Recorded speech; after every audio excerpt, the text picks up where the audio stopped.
There are the answers. It occurred to me that when I set up the equation for question 4, that I used n as the unknown and I used n as the number of students who are going to go. So be careful with that, because the question was how many did go, right?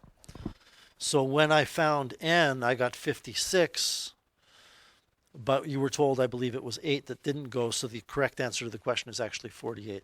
I might have been better off, and I can show this to you for question 4.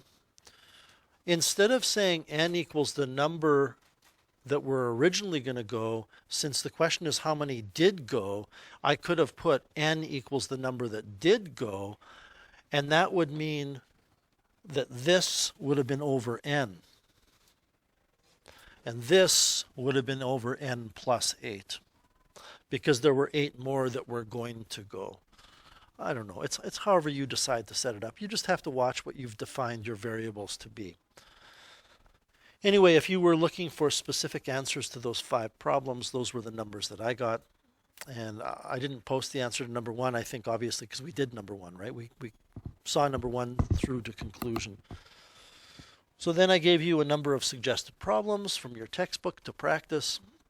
Does anybody have any questions you would like me to go over? Go ahead, Kendra. 10? So very similar to the question I was just talking about. Your textbook is famous for putting garnish on everything, like all these decorations and things. We don't need to know where they were going. We don't need to know that it was a French club. There were a bunch of students that were going to go on a trip. When 6 students could not go, each of the remaining students was charged an extra $3. Now, what is not, well, I guess it is being said. What we really need to understand is that the students are sharing the cost equally, right? So that would mean that if you took the total cost of $540 and divided by however many students were involved, you would get how much each would have to pay. So if I took 540 and divided by the number who were going to go, I would get how much each of the original group, each student in the original group would have to pay. And they're all excited about this trip. And then it says 6 students decided not to go, which would mean if we took that 540 divided by the number who actually go, we are going to get a larger number. I had that backwards. Because as soon as you have fewer people going, I got to pick up the slack, right? I got to pay a little bit more because, you know, Beatrice and Charlie Brown didn't go. And you're told that the difference between these two is $3. So it's not a huge big deal like the one that we did in the class yesterday, but the difference between these two is going to be $3. This first number would be the average cost that students actually pay, the ones who go. This second number, the 540 over the number who were going to go, would be the average cost per student if everybody went, which would be a smaller number.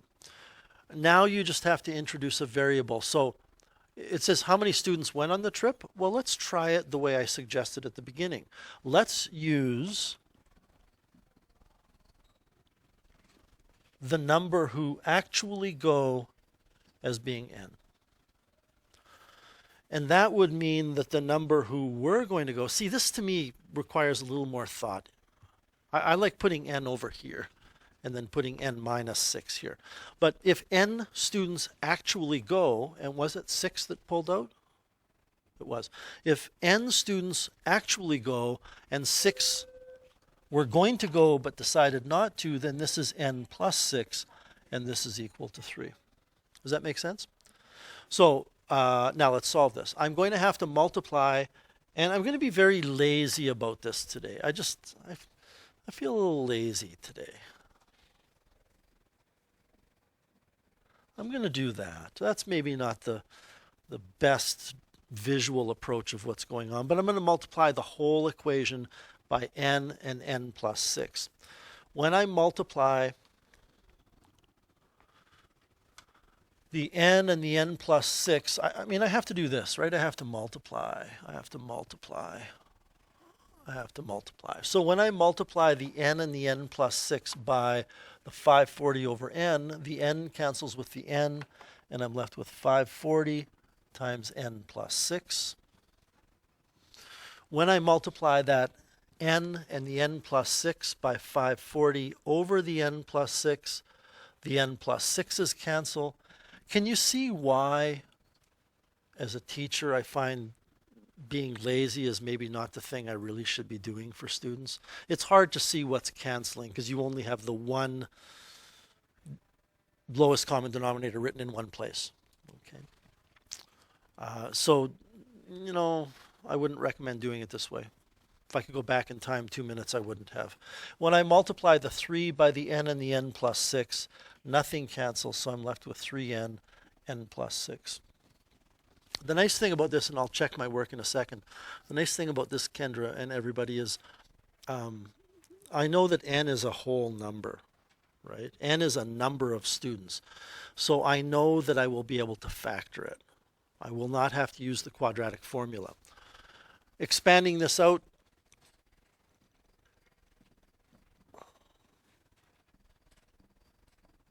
I want to say 3240, but I need some help on that. It is. How many of you have noticed this thing happening a lot? We have like 540n and then you have minus 540n, which simplifies our lives a little bit. This is equal to 3n squared plus 18n. I never did check that last step. 540n plus 6 minus 540n equals 3n n plus 6. I think that's okay. And this next step, my final step on the screen right now, is okay. So zeroing the equation by moving everything to the right gives 3n squared plus 18n. I don't really need to think about these other n's because 540n minus 540n is 0. Minus 3240. Boy, it would be nice if that 3 divides into 3240, and it does, doesn't it? 1080. So I can factor out a 3. This is just to make my factoring easier. N squared plus 6n minus 1080. Oh, what a drag. You know, to factor this, you're looking at, was that right, 1080? I just want to double check. To factor this, you're looking for two numbers that multiply to give 1080 and add negative 1080 and add to give 6. So you're looking for two numbers that whose product is 1080 but differ by 6, basically. I don't want to do that. I really don't. You know, I'm going to start breaking down 1080. There's got to be a dozen different factors there. So I would probably solve this using the quadratic formula. I'll get there a lot quicker. Speaking for myself, I'll get there quicker than factoring. So n will be equal to negative b plus or minus the square root of, what do I have? B squared minus 4ac, so that's 36 minus 4 times 1 times 1080. We've taken that 3 out, by the way. I'm not including that 3 as part of anything here. I could divide both sides by 3 to get rid of it. And it's negative 1080. That's pretty important. B squared minus 4ac gives me this. This had better be a perfect square, right? 66. So 4, 3, 5, 6 all over 2a, which is 2. So we end up with negative 6 plus or minus 66 all over 2. It's not going to be negative 6 minus 66 because that would give us a negative number over 2. We would get a negative number of students. That's no good. So it must be negative 6 plus 66 all over 2, which is 60 over 2, which is 30. And now I better go back and see what I defined n to be. I defined n to be the number who actually go, so the answer is 30. Because we found n, and the question is, how many actually went? If I said to you, how many were planning on going, the answer would be 36. Yep. The way I did it originally was the way that we did the other question. I did n and then n minus 6. Yep. So n was how many? Oh, never mind. I solved my own problem. Okay. Sometimes you need to talk it through. Seriously, like sometimes you look at it and you need to verbalize it. But we're okay now? So it's just not the negative one. When there's two answers, it's just not going to be the negative one. Correct. It's kind of a, what we would really talk about in Math 30 is, let me get the answers here. If you were to take negative 6 minus 66 all over 2, you would get negative 36, I believe. Okay. Which, by the way, means that this thing would have factored into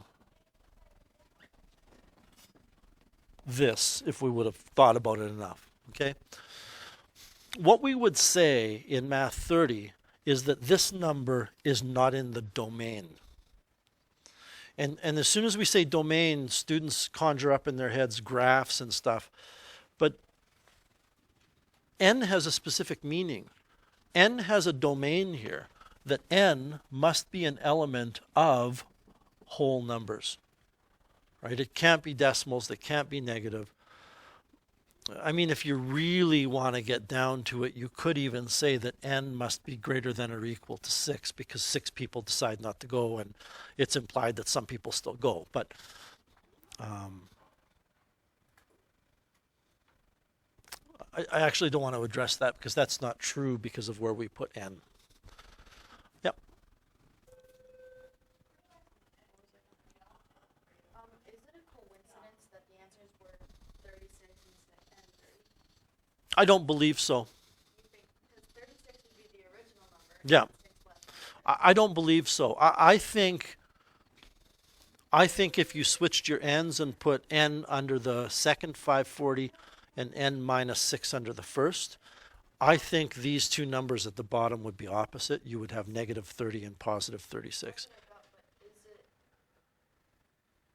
a coincidence, or will it happen in every question where you have, like, 36 was the original amount and 30 was the amount after 6 left? I think it will. You know, that's just an intuitive thing. I haven't done a proof. If we go to this one, I'm going to just crunch the numbers really quick. We're done the units, so we're going to be reviewing, and it will only take a minute. I'm going to have 2n minus 8 times 4,200 plus 25n minus 8. I'm multiplying everything by the common denominator, and then 2 4,200 n.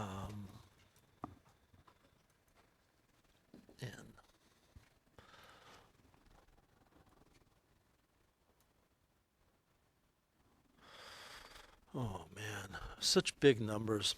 I'm not going to spend class time doing this. When we get to work on it, I'm going to put this into a quadratic equation, solve it, and see if, what did I say the answer was? 56? The way I set it up, yeah, I get 56. So I'm guessing the way I set it up, but I will confirm it, that if you factor it, it will be n minus 56 and n plus 48. But if you put the n in the other place, you'll get it factored into n minus 48 and n plus 56. I want to check that. I'm pretty sure that's correct. Other questions? Go ahead, Seamus. Number 9? So we have two consecutive numbers. You're given a bit of a hint here that the numbers can be represented by x and x plus 1. I don't think you need to be told that. Except I think it should say two consecutive integers. I see what I did wrong. Right? Really? Yeah. I'm glad I could help. I read the question wrong. I was like, how can I possibly get 4? Okay, I'm going to set this up anyway, just quickly. We won't solve it, but other people might be interested. If 6 is added to the first number, so that means I'm going to take the first number and I'm going to add 6. And 2 is subtracted from the second number, so the second number is x plus 1, and I'm going to subtract 2 to get x minus 1. So we have these two things. The quotient is 9 over 2. Now, quotient means divided. It doesn't really tell you which way to divide, though, does it? But if the quotient is going to be 9 over 2, 9 over 2 is a number whose numerator is bigger than the denominator. In other words, this 9 over 2 is bigger than 1, which means you have to take the larger thing and subtract by the smaller. And by the way, I don't know that this has come up when you're solving this rational equation, since it's one rational expression equal to another. When you multiply both sides by the lowest common denominator, what you're really doing is cross-multiplying. You're going to end up with 2 times x plus 6 equals 9 times x minus 1. Any other questions? Go ahead, Kendra. 14?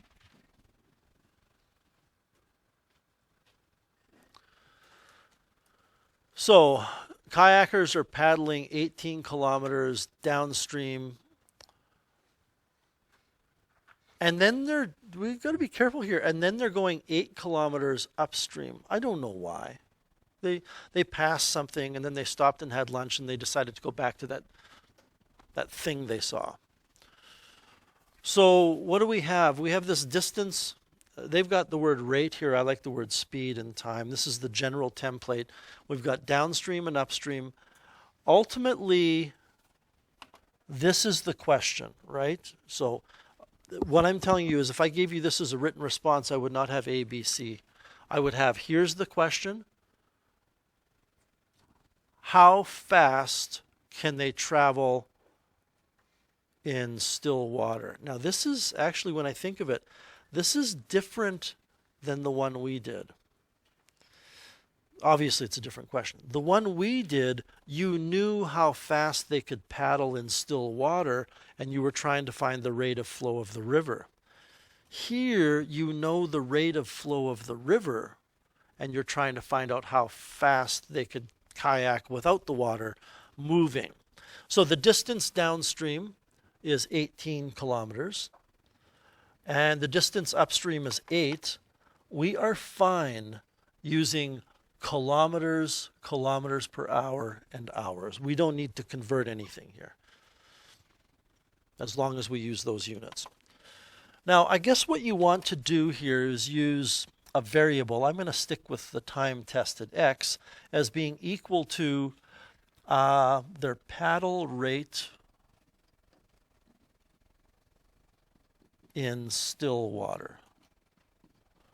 This is equivalent to, remember yesterday I was using the analogy of walking on a moving walkway at the airport? This is equivalent to me saying x is how fast you would just walk if the thing wasn't moving. How fast you're walking. Now, when you were going downstream, I guess you do need to understand what the word downstream means. Downstream means you're going in the direction the water is flowing. And if they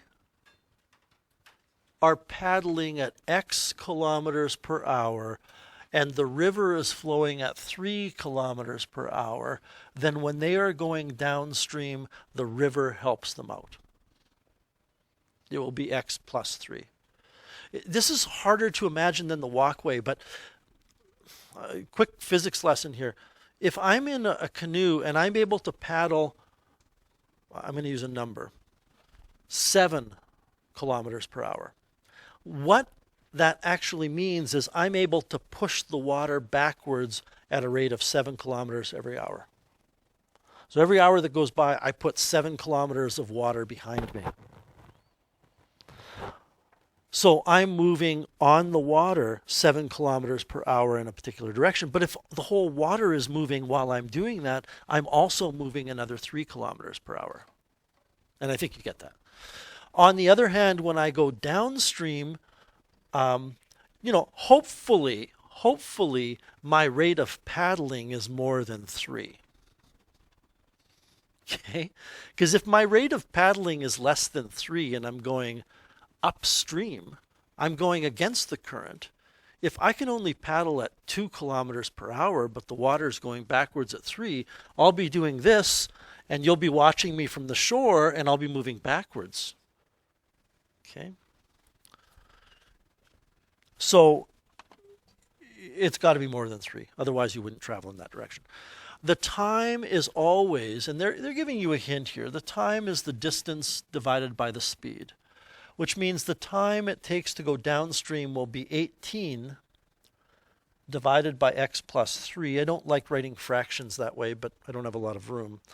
And upstream would be 8 over x minus 3.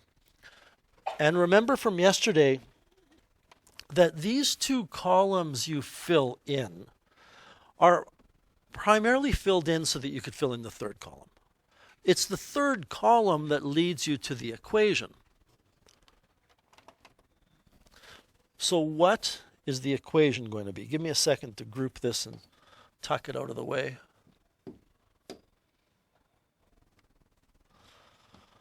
What are we told about the 2 times? Like maybe you might be given this question and told that it takes a total of 4 hours to go upstream and downstream. In which case you would take 18 over x plus 3 plus 8 over x minus 3 equals 4. Maybe you're told that it takes the same amount of time to do both.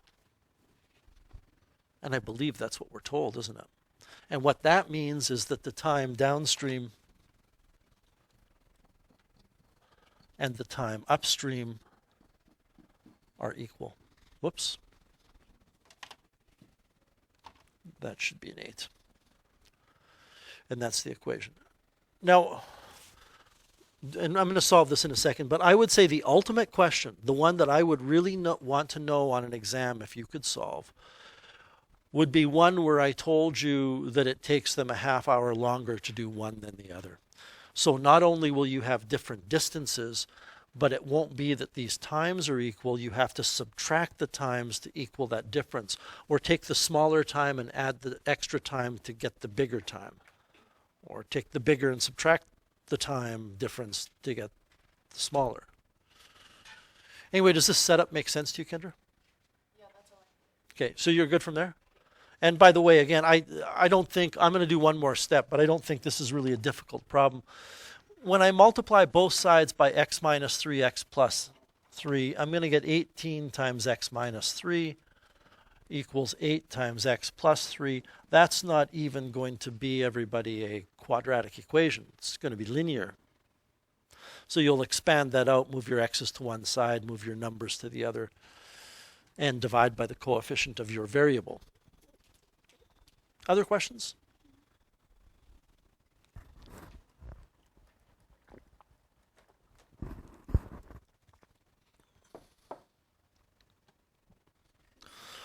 I am going to do a very quick review here. It's just, I don't have anything formal. It's just coming out of my head. But when you're dealing with rational expressions, we were dealing with the following topics: non-permissible values, simplifying rational expressions, multiplying rational expressions, dividing rational expressions. I want to start off with these, because other than non-permissible values, so this is for rational expressions. I'll put that at the top.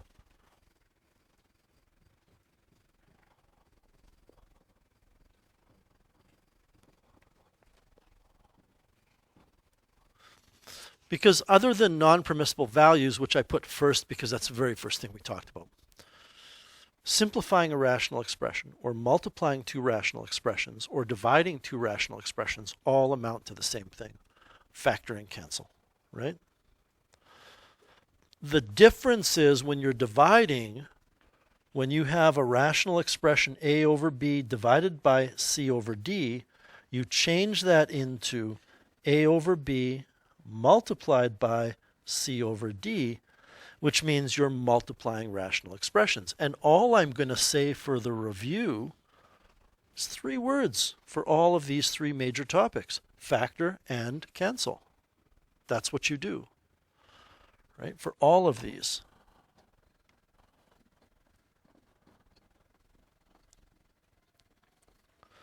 Whether you're simplifying or multiplying or dividing.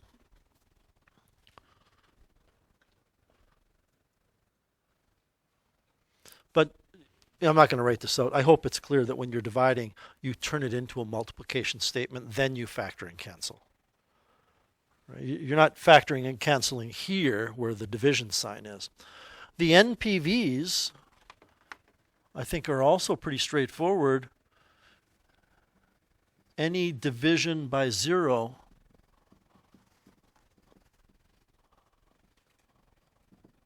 is not allowed.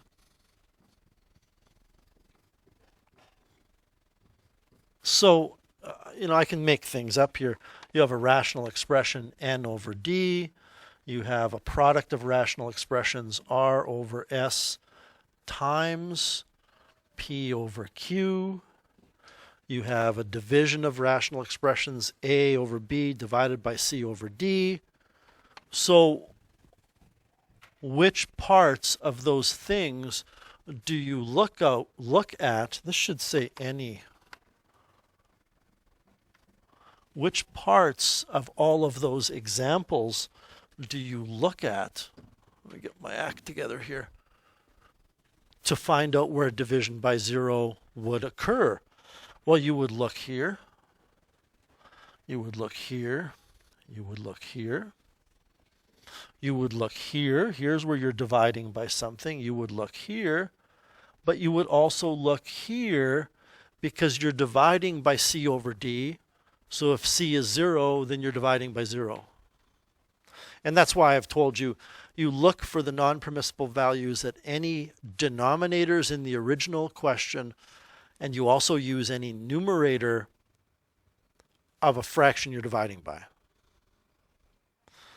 And I didn't explain to you what you do here, but just to make sure, I don't want to be that teacher that just doesn't explain it at all. If the denominator is x plus 1, then the non-permissible value would be written as x is not equal to -1, right? You're looking at factoring and finding the zeros of the factors. One final comment. Because you're simplifying all of this stuff and you're canceling, remember that your non-permissible values are found before you cancel. I mean, you can certainly cancel and then find your non-permissible values, but you have to look at the factors that were there before they were canceled. So if you have an n plus 1 and an n plus 1 and they cancel, n still cannot be equal to -1. Does that make sense? Any questions about any of those? All right, adding and subtracting is more involved. So when you're adding and subtracting rational expressions,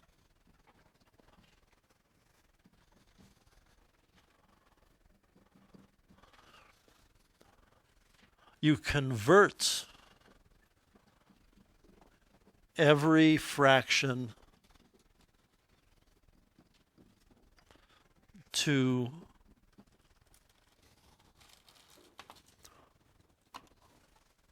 one with the LCD. Then you simplify, which means you factor and cancel, right? And the purpose of this little review lesson is not to give you examples.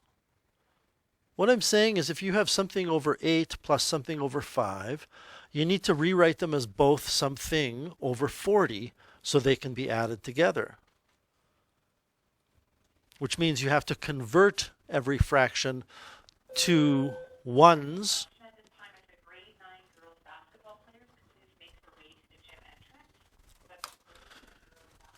Convert every fraction in your statement to one.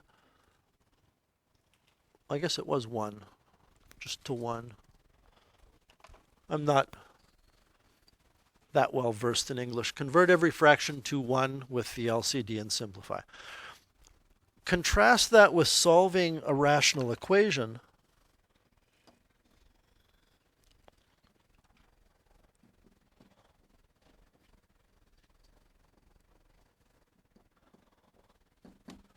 You also make use of a common denominator when you're solving a rational equation, but it's not so that you can write everything over that common denominator. It's so that you can get rid of the common denominators. So you multiply everything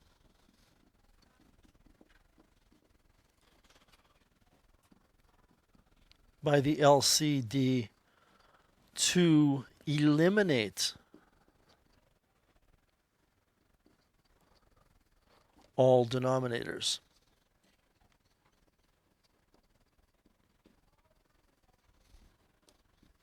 Then what? Well, then you solve. Because as soon as you eliminate those denominators, you're solving an equation that is not a rational equation anymore.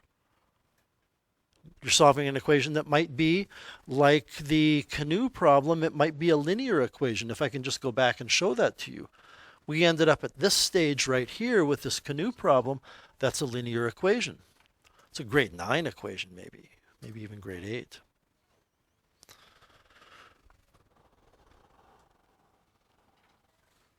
I guess I can mention here as well that when you're solving a rational equation, you should keep your eyes peeled for non-permissible values. Because if there were denominators in the original equation and you get an answer that makes one of those denominators 0, then that's not an answer. It's called an extraneous root, but it's just, bottom line is it's not a solution. So that is it in a nutshell. I'm going to hand out the typical run-of-the-mill multiple choice numerical response stuff for you to work on for the rest of today. Tomorrow we will go over any questions that you have with any of those problems, and I will discuss with you kind of some details in terms of structure and content of the exam for Friday.